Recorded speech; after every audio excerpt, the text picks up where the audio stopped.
Ada seorang jamaah yang bertanya pada saya, Ustaz, bagaimana pendapat Ustaz? Saya mendengar guru kita, Uzma, menyebutkan kalau beliau khawatir dukhon terjadi tahun depan. Dukhon adalah tanda kedua dari 10 tanda besar kiamat, di mana awan akan menutup bumi selama 40 hari 40 malam, siang tidak, malam pun tidak. Saudara-saudara kita di Pekanbaru cuma mereka yang mengalami, nanti kita semua mengalami. Nah, beliau melihat pertama ada hadis Rasulullah SAW terkait dengan apabila pertengahan Ramadan jatuh di hari Jumat. Kalau kita lihat tahun Hijriah ini yang sekarang 1441 Hijriah, ini kalender Ramadan 1441 Hijriah. Tanggal 1 Ramadan jatuh pada hari Jumat, yaitu tanggal 24 April. Dan tanggal 15 Ramadan jatuh pada 8 Mei, itu juga hari Jumat. Nah ini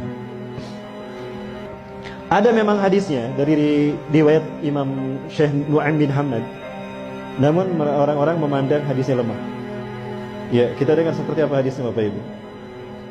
Assalamualaikum warahmatullahi wabarakatuh. Ramadan di tahun ini kita akan mendapati tanggal 15 Ramadan jatuh pada malam Jumat. Mari kita renungkan hadis berikut ini. Rasulullah Shallallahu Alaihi Wasallam bersabda, apabila telah terdengar suara yang dahsyat di bulan Ramadan, maka akan terjadi huru-hara di bulan Syawal. Semua suku akan saling berselisih di bulan Dzulqa'dah, dan akan terjadi pertumpahan darah di bulan Dzulhijjah dan bulan Muharram, dan manusia akan banyak yang terbunuh. Nabi menyebutkan hal tersebut sebanyak 3 kali. Para sahabat pun bertanya, suara keras apakah itu wahai Rasulullah? Beliau menjawab, suara keras yang terjadi di pertengahan bulan Ramadan pada malam Jumat. Suara dahsyat itu mengagetkan orang-orang yang sedang tertidur, menjadikan orang-orang yang berdiri terjatuh. Para wanita-wanita terhempas keluar dari kamarnya. Pada malam Jumat di tahun tersebut banyak terjadi gempa bumi. Jika kalian telah melaksanakan sholat subuh di hari Jumat pada pertengahan bulan Ramadan tersebut, masuklah kalian ke dalam rumah-rumah kalian, tutuplah pintu-pintunya, tutuplah lubang-lubangnya, lindungi diri kalian dengan selimut, tutuplah telinga kalian. Jika kalian merasakan adanya suara yang dahsyat, maka sujudlah kepada Allah dan ucapkanlah Subhanal Quddus, Subhanal Quddus, Rabbanal Quddus. Barang siapa yang melakukannya, niscaya akan selamat, dan yang tidak melakukannya, niscaya akan binasa. Hadis ini diriwayatkan oleh Nu'aim bin Hamad di dalam kitabnya Al-Fitan. Kapankah hal ini akan terjadi? Apakah malam Jumat tanggal 15 Ramadan esok? Wallahu a'lam bissawab. Hanya Allah lah yang maha mengetahui. Ini yang pertama Bapak Ibu sekalian. Memang hadisnya Nu'aim bin Hamad ini dipandang lemah oleh para ahli hadis, lemah dari sisi pribadi beliau. Namun kalau kita lihat di dalam Sahih Bukhari, ternyata pernah ditemukan oleh Dr. Muhammad Amin Muhammad Jamaluddin dari Timur Tengah, bahwa Imam Bukhari mengambil sanad dalur periwayatan dari Nu'aim bin Hamad. Dari Nu'aim bin Hamad diambil oleh beliau, ditempatkan di kitab Sahihnya. Artinya di mata Imam Bukhari yang paling atas tingkatan validitas hadisnya, doktil hadisnya, itu mengatakan beliau tidak begitu lemah. Artinya ada kemungkinan sahih dari segi pribadi, dari segi sanad. Kedua, apabila hadis dhaif terjadi dalam kehidupan nyata, maka berubah menjadi sahih lidatih. Dan saya khawatir ini terjadi memang tahun depan, artinya tahun 1441 Hijriah. Dan kalau Bapak Ibu lihat, Imam Mahdi kata Rasulullah akan diutus di saat di musim haji banyak terjadi huru-hara, banjir darah sampai bulan Muharram. Tadi hadisnya menyebutkan, ya sesuai dengan hadis sahih yang lain, ternyata hadis ini sama. Apabila terdengar suara dahsyat di pertengahan Ramadan, misalnya hari ini hari Kamis, besok Jumat, nah maghrib itu udah masuk hari Jumat, itu sudah 15 Ramadan. Ya, maka akan terjadi huru-hara di bulan Syawal. Para umat, para kabilah akan berselisih dan bertikai di bulan Dzulqa'dah. Akan terjadi pertumpahan darah di bulan Muharram dan di bulan Dzulhijjah dan Muharram. Dzulhijjah musim haji. Imam Mahdi akan diutus setelah terjadi banjir darah di Mekah, di sekitar Masjidil Haram dan Ka'bah. akan terjadi banjir darah. Kenapa? Karena ada 3 putra mahkota yang berkelahi, berperang, berebut kekuasaan setelah meninggalnya seorang raja. Apakah tahun depan Raja Salman akan meninggal jika Imam Mahdi akan diutus tahun depan? Wallahu a'lam bishawab. Bapak Ibu, kita mendengar pengawal pribadi Raja Salman meninggal karena ditembak. Itu oleh temannya, katanya cekcok. Itu kamuflase menurut saya. Berita yang terbaru dan terakhir yang saya dapatkan, itu meninggal karena menghalangi Raja Salman dari upaya pembunuhan. Kenapa diberitakan seperti tadi? Untuk menutupi kebenaran hadis ini. Kalau Raja Salman adalah raja terakhir dari Raja Arab yang apabila meninggal akan ada 3 putra mahkota yang berselisih. Itu kata Rasulullah SAW. Yaktatilu salathatun inda kanzikum. Akan ada 3 orang laki-laki berperang di sekitar kanzun kalian, Ka'bah kalian. Artinya Ka'bah nanti akan berdarah-darah, Masjidil Haram akan berdarah-darah. Kulum ibnu khalifatin, 3-tiganya putra mahkota, anak raja. Sama la yasiru ila wahidin minhum, tapi tidak satu pun dari mereka yang berhasil menjadi raja. Kenapa? Karena yang jadi raja adalah Imam Mahdi. Imam Mahdi, kata Rasulullah, diutus di usia 40 tahun. Ada satu hadis yang mungkin Bapak Ibu pernah mendengar, mudah-mudahan mendengar. Bukan hadis ini kejadian nyata. Kejadian nyata dari Ustaz Zulkifli Muhammad Ali. Boleh saya perdengarkan?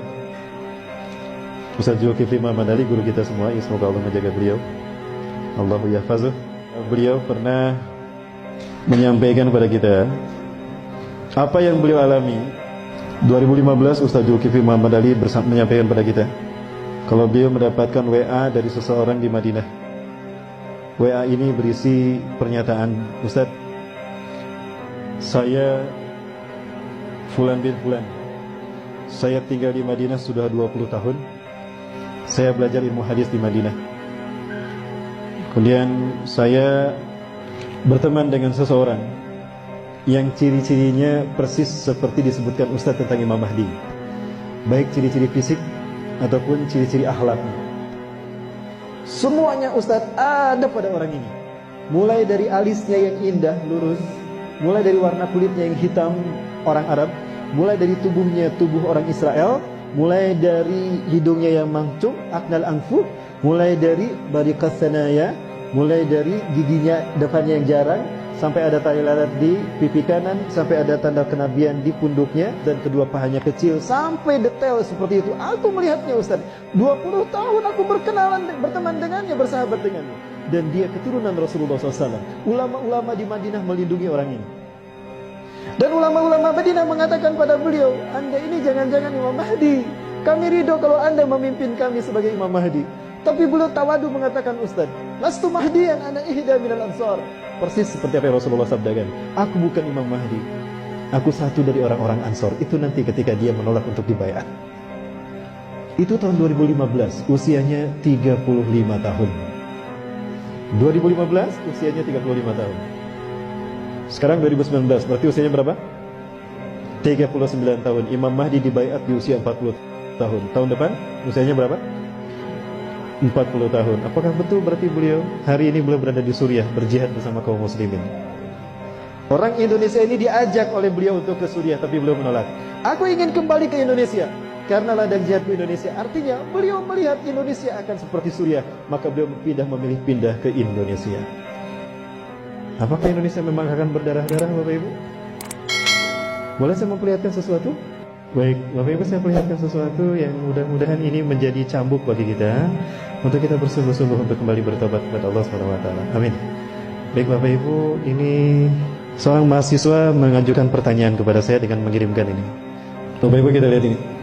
Ini ada darah berceceran, dan ini di Ka'bah, samping Ka'bah. Ini rukun Hajar Aswad, betul? Ustaz, kira-kira ini isyarat apa Ustaz? Rasulullah SAW tadi menyebutkan ciri Imam Mahdi diutus apabila terjadi pertikaian sehingga darah tercecer di mata tempat kita tawaf di sekeliling Ka'bah. Setahu kita, Ka'bah ini berbentuk bujur sangkar, betul? Ini disebut rukun Hajar Aswad karena di sini terdapat Hajar Aswad. Rukun itu artinya tiang atau sudut. Disebut rukun Hajar Aswad karena ada Hajar Aswad di sini. Ini disebut rukun Yamani. Disebut rukun Yamani karena sudutnya mengarah ke Yaman. Yang ini disebut rukun Syami karena mengarah ke Syam, ke Palestina, ke Suriah. Yang ini rukun Iraqi karena mengarah ke Irak. Bapak Ibu, coba kita lihat negara-negara yang ditunjukkan oleh sudut ini. Yaman, Syam, Palestina, Suriah, dan Irak. Bagaimana kondisi negara mereka hari ini? Sudah berdarah-darah belum? Sudah berdarah-darah? Yakin? Sudah berdarah-darah? Sepakat. Kalau ini mengarah ke Yaman dan sudah berdarah-darah, kalau ini mengarah ke Suriah dan sudah berdarah-darah, kalau ini mengarah ke Irak dan sudah berdarah-darah, lalu Rukun Hajar Aswad yang ada darahnya tadi mengarah kemana? Mengarah kemana Bapak Ibu? Boleh kita lihat sama-sama ya? Ke Wamena? Kayaknya memang sudah berdarah-darah. Jadi kemana kan? Indonesia. Indonesia. Bapak Ibu, tidak terbayang negara kita akan menjadi tempat terjadinya perang dunia ketiga. Lupakah kita kalau Rasulullah pernah bersabda, la ta'tina sa'atu hatta tuqatilu qauman sigaral a'yun juluduhum ahmar zumfalunum wujuhum kal majanil mutrafah. Kiamat tidak akan menimpa kita, melainkan kalian akan berperang, sehingga kalian berperang dengan satu bangsa. Sipit mata mereka, merah kulit mereka, pesek hidung mereka, dan lebar wajah mereka. Bangsa mana Bapak Ibu? Bangsa mana? Sudah datang belum ke negara kita? Berarti memang kita akan berdarah-darah. Rasulullah mengatakan tidak akan terjadi kiamat sehingga kalian berperang. Artinya memang kita harus berperang dengan mereka. Dan nampaknya itu yang akan terjadi. Bapak Ibu yang dirahmati Allah, jangan terlena hati-hati dengan kesibukan dunia sehingga kita lupa pada fakta yang disebutkan Rasulullah SAW. Ini nubuah, Bu. Rasulullah tidak pernah berdusta. Pernah Rasulullah berdusta? Artinya apa yang dikatakannya terjadi atas izin Allah. Wa ma yantiqu anil hawa in huwa illa wahyun yuha.